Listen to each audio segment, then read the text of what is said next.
Headlines brought to you by Chitale बंधू।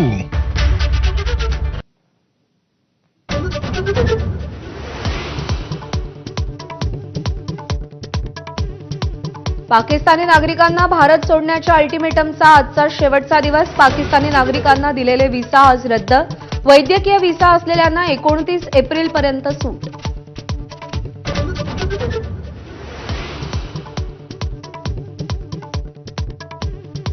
महाराष्ट्रात आलेले 107 पाकिस्तानी नागरिक बेपत्ता। राज्य सरकारच्या शोध मोहिमेत धक्कादायक माहिती समोर।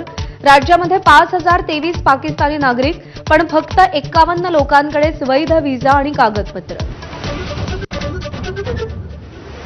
पहलगाम हल्ल्याचा तपास एनआयएच्या हाती। गृह मंत्रालयाकडून अधिकृत सूचना जारी। एनआयएकडून गुन्हा दाखल। 2 दिवसात 175 जण ताब्यात। पहलगाम हल्ल्यातील 6 संशयित दहशतवाद्यांच्या घरांवर केंद्र सरकारचा बुलडोझर।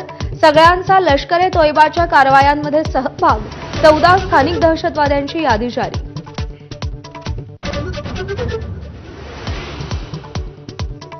काश्मीरमध्ये मोठं कोम्बिंग ऑपरेशन। दहशतवाद्यांना मदत करणाऱ्या 446 पेक्षा जास्त लोक ताब्यात। मागील 2 दशकातील सर्वात मोठी कारवाई।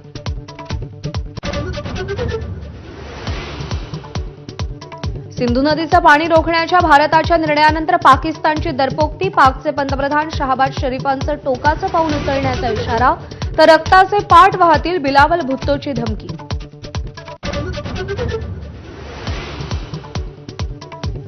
पहलगाम हल्ल्यानंतर लष्कराकडून काश्मीरच्या सुरक्षेसंबंधी ऑडिट रिपोर्ट केंद्राकडे। पर्यटन स्थळांवर हेलिकॉप्टरद्वारे नजर आणि टेहळणीसाठी एकात्मिक नेटवर्क बनवण्याची शिफारस।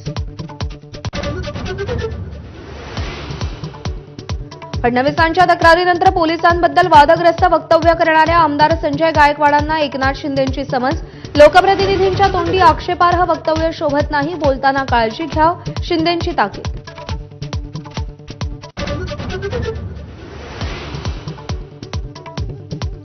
जळगावमध्ये ऑनर किलिंगची घटना। चोपड्यात प्रेमविवाह केल्याच्या रागातून वडिलांचा मुलगी आणि जावयावर गोळीबार।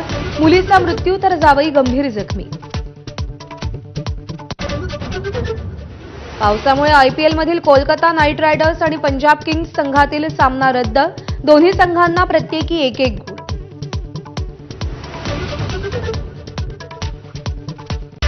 Headlines brought to you by Chitale बंधू।